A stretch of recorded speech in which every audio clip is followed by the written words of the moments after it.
Bahkan di beberapa teori mengatakan di dalam satu organisasi, kelompok tengah ini yang nggak jelas ini mendapatkan posisi paling banyak.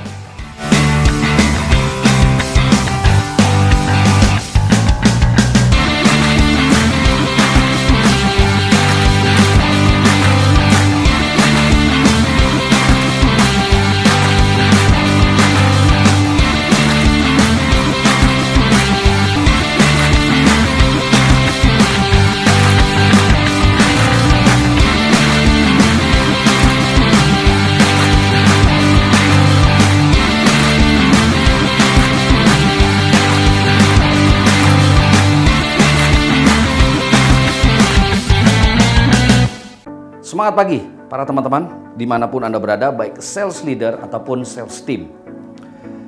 Di yang lalu kita sudah melihat dan sudah memahami bahwa dua proses utama dalam meningkatkan suatu keberhasilan baik individu ataupun tim, yaitu bagaimana kita memanage, mengelola aktivitas harian kita, bagaimana kita mengelola customer kita, bagaimana dari customer kita itu hanya ada sekitar 4% yang sangat berkualitas, dan bagaimana pula dari managing dan berubah menjadi kepada leading.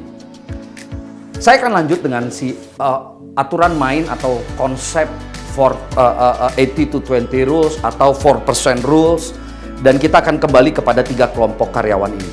Karena dimanapun Anda bekerja, apapun yang Anda lakukan, selalu Anda akan bertemu dengan 3 kelompok orang ini. Ya, kita kembali kemari. Ya, 3 kelompok orang ini adalah kelompok yang pertama. Ini adalah kelompok orang yang si positive thinking atau si negatif. Nah, kita lihat di sini. Bagaimana kita dapat memberikan sini. Jadi ada kelompok-kelompok, saya akan mulai dengan si negative thinking ini. Di dalam organisasi kita akan ketemu dengan kelompok yang negatif ini atau kita sebut dengan naysayer, ya, naysayer. Naysayer. Siapakah ini kelompok naysayer? Ini semua karyawan yang selalu berpikir negatif, berpendapat negatif, berkomentar negatif tentang apapun yang kita kerjakan. Ya.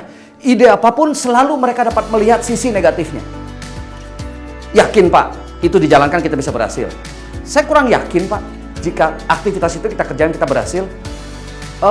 Entah ya Pak, saya sih kurang srek melihat kejadian itu. Banyak sekali naysayer.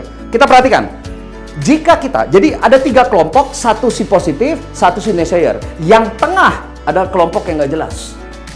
Ya, bahkan di beberapa teori mengatakan di dalam satu organisasi, kelompok tengah ini yang nggak jelas ini mendapatkan posisi paling banyak. Ya, mendapatkan posisi paling banyak. Di awal start, kelompok orang atau karyawan yang tidak dapat memutuskan either way dia akan positif atau negatif, itu startnya selalu lebih banyak. Mari kita perhatikan. Ketika saya memutuskan untuk memberikan fokus saya lebih besar kepada si kelompok negatif ini, ya, lebih besar kepada kelompok negatif ini. Ketika saya mulai habiskan waktu lebih banyak kepada si kelompok negatif atau si naysayer, saya ketemu pagi dengan mereka, saya briefing mereka lebih lama, saya monitor mereka lebih ketat, saya tanyakan, saya coaching mereka lebih kuat kepada si negatif. Apa yang terjadi? Sebagian besar dari kelompok yang tengah akan pindah kemari. Kenapa? Karena mereka melihat bahwa perhatian kita fokus kepada si kelompok negatif. Maka dengan sangat mudah mereka pindah ke kelompok negatif. Perhatikan, sebagian besar di sini akan pindah ke kelompok negatif. Lalu kemari. Apa yang terjadi dengan kelompok yang positif? Sebagian dari mereka keluar dari perusahaan. Itu jika kita fokus kepada kelompok yang negatif atau si naysayer. Alternatif kedua, saya fokus kepada si positif. Ya, saya fokus kepada si positif, saya berikan effort saya kepada si positif ini, maka dalam waktu tertentu lebih banyak lagi orang yang karyawan yang masih benar-benar masih mood swinger di sini akan pindah menjadi orang karyawan yang positif. Lalu maka jumlah karyawan positif Anda akan jauh lebih banyak. Apa yang terjadi kepada si negatif, negatif pun akan meninggalkan perusahaan. So, leaders dimanapun Anda berada, fokus kepada negatif hanya akan membawa tim yang lain untuk memikat kepada kemari. Dan akan membahayakan tim positif Anda.